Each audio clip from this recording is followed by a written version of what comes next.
This video is sponsored by BuyMode shopping application.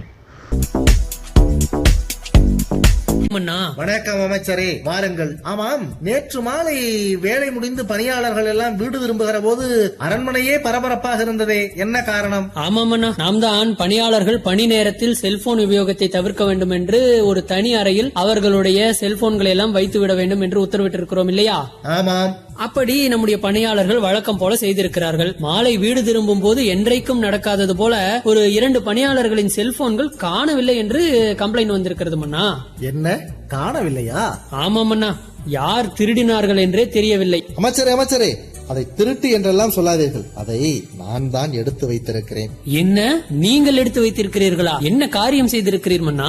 அமைச்சரே, மெதுவாக பேசுங்கள். ஏன் இவ்வளவு சத்தம் போடுகிறீர்கள்? நான் மெதுவாக பேசவில்லையா? மன்னா, நீங்கள் தான் அதை திருட்டு இல்லை என்று சொல்லிவிட்டீர்களே, பின்னேன் பயப்படுகிறீர்கள்? ஆனால் உலகம் அப்படித்தானே சொல்லும். சரி, நீங்கள் ஏன் அவர்களுடைய செல்போனை திருடி இல்லை எடுத்து வைத்திருக்கிறீர்கள்? அது ஒன்றுமில்லை அமைச்சரே, பார்ப்பதற்கு அழகாக இருந்தது, புதிதாக இருந்தது. சரி, இதில் புதிதாக என்னென்ன ஆப்ஷன் எல்லாம் இருக்கிறது என்று பார்க்கலாம் என்று எடுத்தேன். அதற்காக என்னை தவறாக எடுத்துக் கொள்ளாதீர்கள். இன்று மாலையே அதை திருப்பி கொடுத்து விடுவேன். மன்னா, அந்த செல்போனில் உள்ள ஆப்ஷனை எல்லாம் பார்க்க வேண்டுமானால் அந்த பணியாளர்களின் அனுமதியோடு நீங்கள் எடுத்து பார்த்துவிட்டு கொடுத்திருக்கலாம். ஏன், அவர்களே உங்களுக்கு ஒரு இரவு வைத்துவிட்டு பார்த்துவிட்டு கொடுங்கள் என்று கொடுத்துவிட்டு சென்றிருப்பார்களே. இல்லை, நேற்று எடுத்தீர்களே, நேற்று மாலை அவர்கள் வீடு திரும்புவதற்குள்ளேயே அந்த இடத்தில் வைத்திருக்கலாம். எதையுமே செய்யாமல் அவர்களை இப்படி பதைபதைக்க வைத்து விட்டீர்களே. உழைத்து சம்பாதித்த பணத்தில் வாங்கிய செல்போன் காணவில்லை என்றால் எப்படி பதற்றப்பட்டு விடுவார்கள்? இன்றைய சூழ்நிலையில் எது இல்லாமல் இருக்கிறார்களோ இல்லையோ, செல்போன் இல்லாமல் மக்களால் இருக்கவே முடியாது.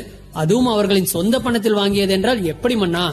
ஏன் அவர்களை மன உளைச்சலுக்கு ஆளாக்கி விட்டீர்கள்? அமைச்சரே, இது ஒரு சிறிய விஷயம். இதற்கு ஏன் நீங்கள் இவ்வளவு லென்த்தாக டயலாக் பேசுகிறீர்கள்? சரி, அந்த பணியாளர்களை வர சொல்லுங்கள். உங்களுடைய செல்போன் அந்த மூலையில் கிடந்திருக்கிறது, அதை மன்னர் தான் எடுத்து பத்திரமாக வைத்திருந்தார் என்று சொல்லி இதை திருப்பி கொடுத்து விடுங்கள். ஓஹோ, எப்படி நீங்கள் பத்திரமாக எடுத்து வைத்து கொடுக்கிறீர்கள்? நடக்கட்டும். மன்னா, சற்று முன் என்ன சொன்னீர்கள்? சிறிய விஷயம்தான் என்று சொன்னீர்கள். இப்படி சின்ன விஷயம்தான் என்று சொல்லி நாம் செய்யும் சிறு தவறுகள் தான் பின் நாட்களில் பெரிதாய் எங்கேயோ சென்று நம்மை மாட்ட விட்டுவிடும். அமைச்சரே, ஏன் இப்படியெல்லாம் என்னை பயமுறுத்துகிறீர்கள்? நாம் இதில் என்ன வந்துவிட போகிறது என்று செய்யும் சிறு தவறுகள் ஒரு நாளில் பெரிய ஆபத்தில் கொண்டு முடியும். சரி அமைச்சரே, இதற்கு மேல் விளையாட்டுக்கு கூட இப்படி செல்போனை நான் எடுக்க மாட்டேன். நான் வேற என்ன செய்ய வேண்டும் சொல்லுங்கள். காலத்திற்கும் நேர்மையாக இருக்க வேண்டுமன்னா, விளையாட்டுத்தனமாக கூட இப்படி சிறு தவறுகளை செய்யக்கூடாது.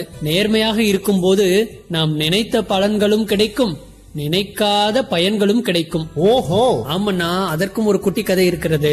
சவுதி அரேபியாவில் அல்தஹீப் யூசுப் என்ற ஒரு இளைஞன், அவன் ஆடு மேய்க்கும் தொழிலை செய்து வந்திருக்கிறான். அங்கே ஒரு இடத்தில் ஆடு மேய்த்து கொண்டிருந்தானாம்.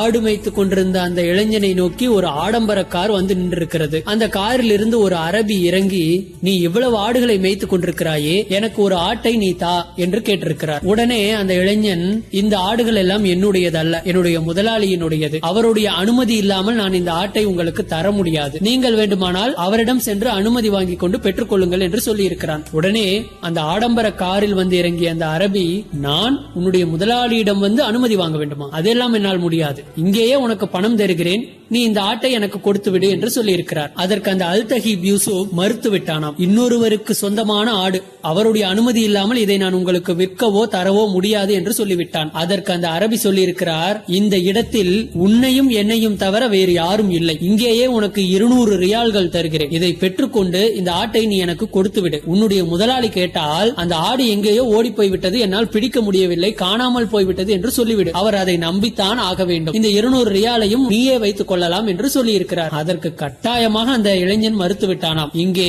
நீங்கள் சொல்வது போல உங்களையும் என்னையும் தவிர வேறு யாரும் இல்லை, ஆனால் இங்கே 4 பேர் இருக்கிறோம் என்று சொல்லி இருக்கிறான். என்ன, 4 பேரா? அது எப்படி?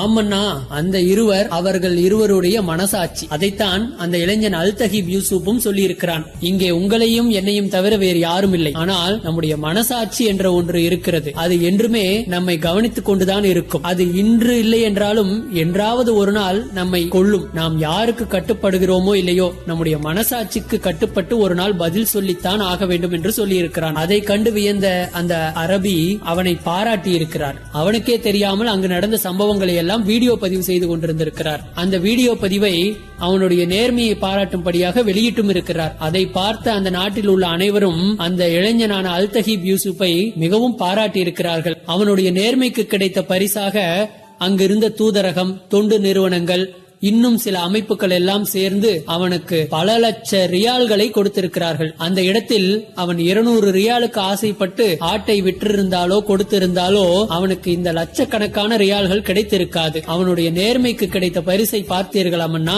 அதனால்தான் சொல்கிறேன், நேர்மையாக இருந்தால் நாம் நினைத்த பலன்களும் கிடைக்கும், நினைக்காத பயன்களும் கிடைக்கும் என்று. சரி அமைச்சரே, நீங்கள் சொன்னதிலிருந்து நான் ஒரு முடிவுக்கு வந்துவிட்டேன். என்ன முடிவுக்கு வந்து விட்டீர்கள்? இனிமேல் மற்றவர்களுடைய பொருள் எனக்கு பிடித்ததாக இருந்தால், எனக்கு கவர்ச்சியாக இருந்தால் அவர்களின் அனுமதி பெற்று அதை எடுத்து நான் பயன்படுத்திக் கொள்கிறேன். போதுமா?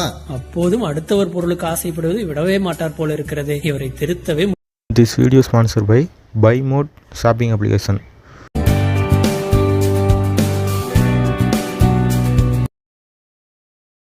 வந்திருக்கும் அத்தனை தமிழ் நெஞ்சங்களுக்கு என்னுடைய நன்றிகள்.